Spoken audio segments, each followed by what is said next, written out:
Hello and welcome back to another episode of the Viking Times. In this episode, we are going to reflect on the Mario Kart tournament, which the championship is going to be this Wednesday, February 7 at Valley View. So we have our two amazing Mario Kart players here.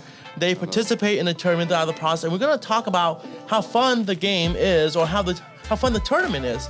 So we have Francisco and Helton, our two top Mario Kart players. So what was your experience like going through the process of playing the tournament? Let's focus on the positive part. Probably the thrill of it. Going against an actually good team where everything is so tense. You really get a rush of adrenaline playing. How about you, Helton? Even though I played only 2 games on the first few days, I guess it was fun to have a good team with you. It was me, Angel, and Francisco, and John Luca. We're all doing pretty well those first. Oh yeah, games. John Lucas also played the game too, right? One of our Mario Kart tournament participant or a player, one of the top last year's championship right there. What makes Mario Kart so much more intense comparing to other game? Everything's so fast. It's racing, which in its core is already supposed to be difficult and fast, very quick games, but here it's more intense because every single second counts. The random luck, how you have to deal with that. Yeah, with the items all the time, right? I guess when you're in first place, you can easily get dropped to 6, just by banana. Within second. Yeah. So that makes you wanna just it makes it really intense, how you could go from first to all the way to the bottom and completely lose it. So Mario Kart game is a great game for a competitive game, but it's also a great game for teamwork as well. Yeah. Where you have your skill set, but that skill set can only take you so far because you need that randomness and that luck and that support from your teammate who protect you, especially when you're in first place. Because all it takes is a blue shell and then you'll be in the last place again. Now, let's go back and look at some of the setup of the structure of the game. Let's talk about some of the positive things make the whole thing competitive. I'd say probably definitely having 6 races on per set makes it a little more because it allows for more of a sway. Even if a team crushes it the first 2 matches, there's still 4 more that you can come back. Really puts things more intense. Whereas if it was 4 games, it was if someone won the first game, you already knew who was gonna win. It's over. The whole thing. So that talking in terms of being, so the structure of the game is critical because if you design so that, remember the game have a huge component of luck, right? If you design a game without opportunity for other team to redeem themselves, the game's boring. We know who the winner is. And we're gonna get into how it's different from last year because last year's a lot different. And it make it even more intense last year. So what about anything else to add, Helton? You played the first game, right? Did you play the first game? The first 2 games. You played the first 2 games, right? How was the first game got you by surprise? Because we didn't know that the structure of the game changed. Because last year we played 3 games, 4 races. We got caught by surprise, right? Because it was 6 races instead of 3 games with 4 races each. So we have 6 races in 1 game. How is that compared to having 3 races? Not 3 races, but 4 races and 3 games. So how does that different in terms of the mindset or at least the excitement of the game? Because now we just play 1 game versus 3 games, right? Because sometimes you mentioned about how if we lose that 1 game, you're pretty much over, right? So what does that mean about just having 1 game versus 3 games? I'd say that it would be more crucial to have 3 games because, like I said, it gives an opportunity for for them to fall back. Maybe they played really badly the first round, but they're a good team. They can make it back. And also, it brings back the excitement as well because sometimes when you play that 1 game and that's it, but you have 3 separate games, the mentality just changed. The team dynamic just changed as well. Mario Kart. Let's talk about other things that we have fun with Mario Kart. So we have a question for from the audience. Okay. Including with fun, a lot of kids usually play with random cards and characters, and a lot of people would say, "Oh, that doesn't matter. Why would you need to pick specific cards and characters to play?" I would like to ask you guys: does it matter, the cards and characters? Yeah. Oh yeah, does it matter? Yes. Definitely. There is a meta to the game, although It's changed since this last update.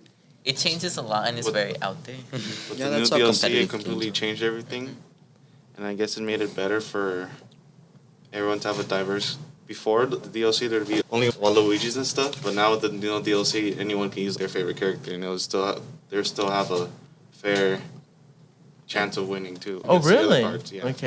Okay. So choosing the characters is extremely important, and also the card as well. Yeah. And that's why we got hit on during the last game when we played against Kenyan, because all of a sudden we had to run around looking for that little switch that doesn't have a DLC map, right? So let's talk about DLC map. Why is it important that the rule needs to be consistent, right? Versus DLC map and versus not having DLC map, because how many map are there in DLC? 48. There are 48 maps. So if you purchase the DLC map, now you practice on 48 additional map. And that's why we could hit most on that day, right? Because we were practicing on map, where at other school, they only practice on the limited map. So at the end, even though we spend the extra effort in purchasing the map and get a wide range, because the regular rule from last year was you have to use the school switch. And we play versus, which require all of us to have DLC.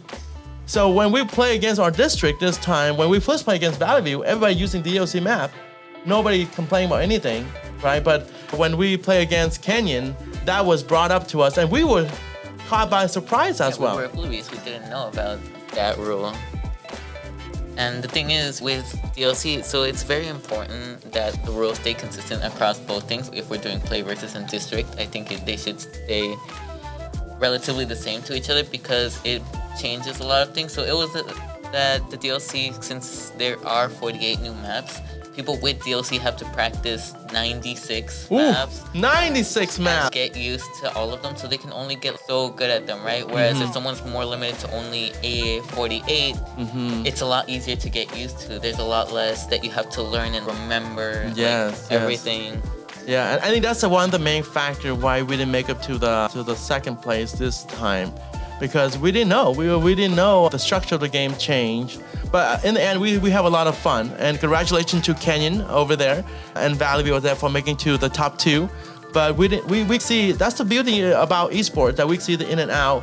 And hopefully we can run the esport game more structured, more meaningful, because if we can provide a fair platform for everybody, we get more students to engage and more a positive community. So definitely consistent with the structure of the format, the consistency of the game, right? Because DLC they aren't expensive. They're like $25 for everything. So it's not something as an equity question, but it's now a strategy. Hey, if I'm gonna buy, and once you install DLC, you cannot uninstall it. Yeah, you have to permanently uninstall the whole game and then build your whole entire thing.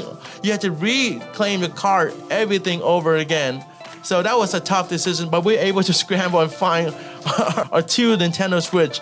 Now, another component that I thought about this, but is the roster of the game. We know that some school has 2 teams. How does that play? I think it plays weird. Yeah, I guess it should be only your best team instead of just switching out teams. Or you should have the team you want to play for that one game, and then for the next game you can have another team. So again, our goal of this podcast is not just to talk about Mario Kart, but talk about what can we do to improve. And the great thing that we have fun with this tournament, right? We were talking about this at the beginning of the year, right? How esports tournament can be very difficult to be engaged because of the lack of that personal connection. And one thing that our COE did really great job is that they make the participant turn on the webcam. So they need to have a Chromebook turn on, facing each other. That was something that I would love to see as well, because you get to see other students at other school, having that Google Meet on where the students are seeing each other's faces. And so far we have really a lot of fun. I think although it's really making it to the playoff, but that's fine. But we learn a lot from the structure. And hopefully when we host the tournament next time, we produce a better engagement. Could I add a few things? Sure, yeah, definitely.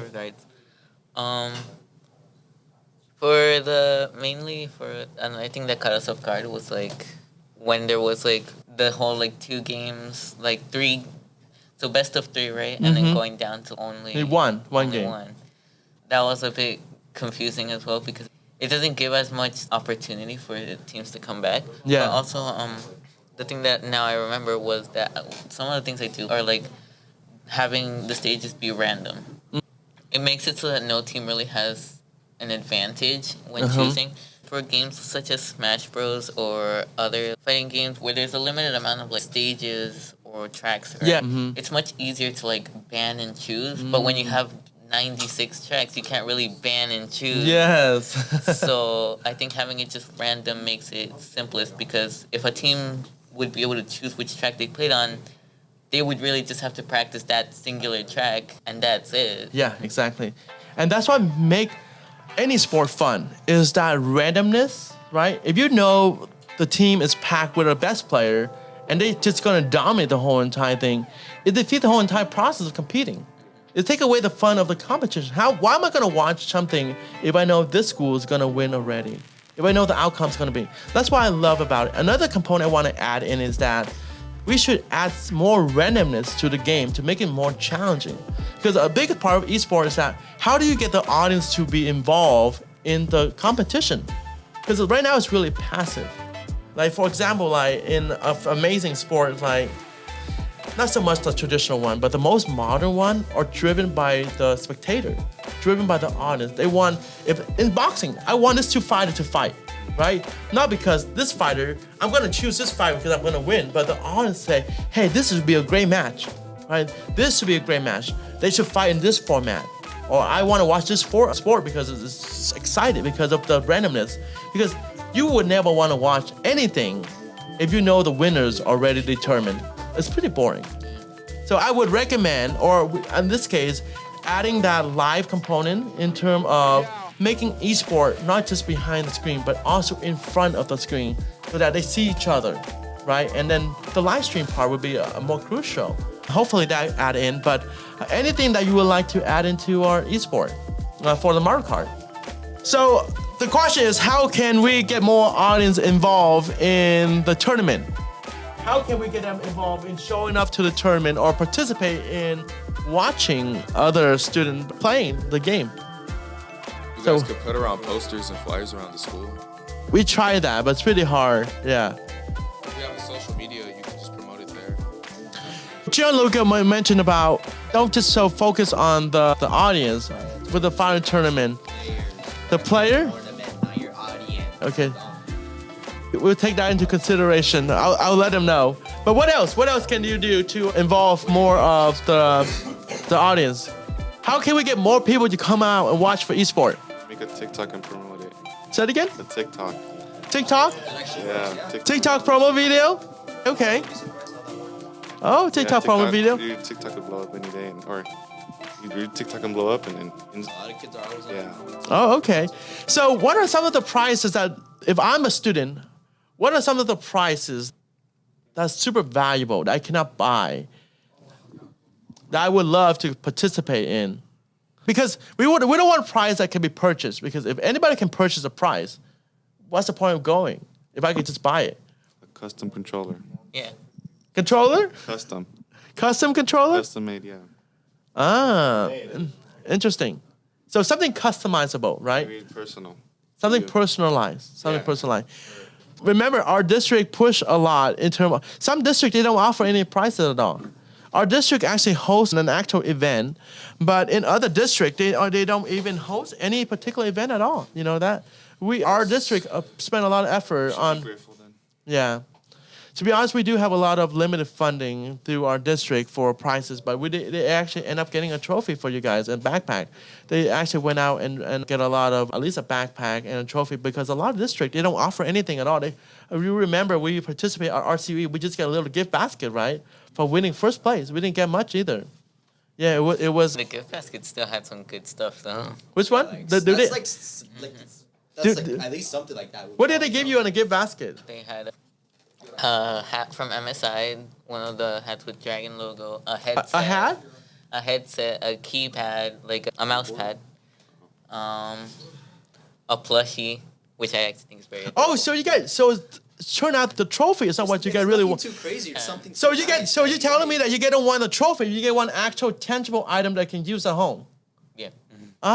Interesting. I wouldn't So mind if a you are trophy. watching the game, watching our podcast out there, put in the comment, do you want trophy or do you want actual tangible item that you can No, use at so home? basically what I'm saying is maybe instead of, because that trophy's still nice, but instead of the backpack, because if let's say the same school is winning over and over, they just keep getting backpacks like the same backpack Yeah, I over and started. over. Also, I remember seeing a YouTuber playing Mortal Kombat, and I saw like in the back, it was like a really cool trophy of like the character, and it looked really 3D printed. So I would just say I would think that 3D printed trophies would be really nice, related to the game, not just Okay. Not just random trophy. just a really nice Maybe looking like- trophy. It doesn't even have to be colored. I think it just Yeah. looks nice. So as long as related to the just feels game. Like a 3D printed character you guys of don't really- your choice.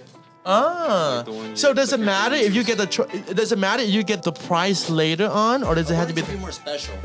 So what if the prize delivered later on because it takes time to determine who's the winner and print out the trophy and I'd rather personalize? have Would you prefer to have that than the live trophy? Yeah, Oh that really? would be pretty cool. Yeah.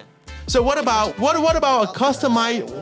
Now, one of the terms that we want to have in the future, in the coming week, is that we're going to have a live esport event for Mario Kart. That's a surprise from my end. We're going to try to host a live Mario Kart tournament.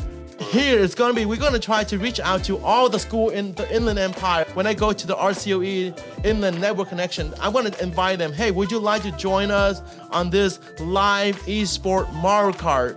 Where we're gonna structure that you can rotate in the player at any time. It doesn't matter, as long as your roster is fixed and you can rotate at any time between race, between match, I don't really care. And the audience gonna play some kind of involvement in it, and they're gonna challenge the other team, each other, and they're gonna have a dice. Hey, roll your dice, number 5, what is the challenge? You have to switch out your player right away.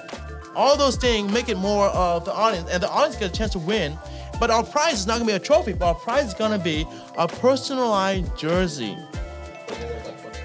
The top 4 players will get that jersey with all the play on it and amazing Mario Kart, right? So that's our plan for the spring. We're gonna host a live, and then when we play, it's gonna be talking about the structure that we're talking about. Okay, having that 3 game, right? 4 race each, right? DLC, choose whatever you want, right? So you can switch out player, right? And even if we even make the team has just rotate in play every game just to make that randomness. You cannot put in your best player.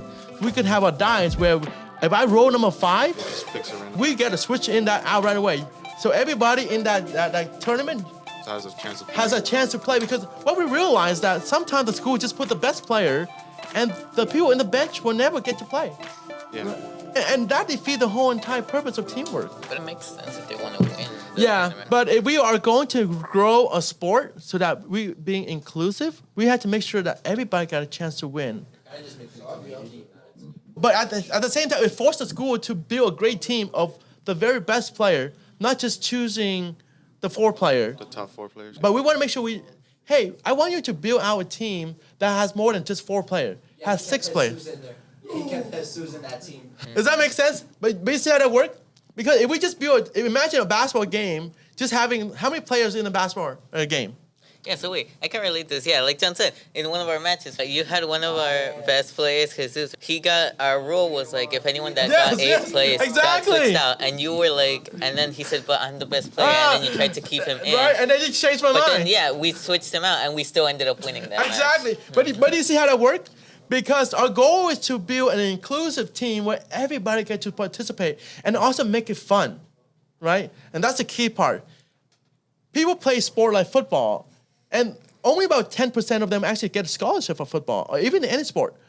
Our goal is not to get you guys scholarship for, I'm gonna be the best esport player, but we wanna build a nature of a game where every student feel involved, feel appreciated.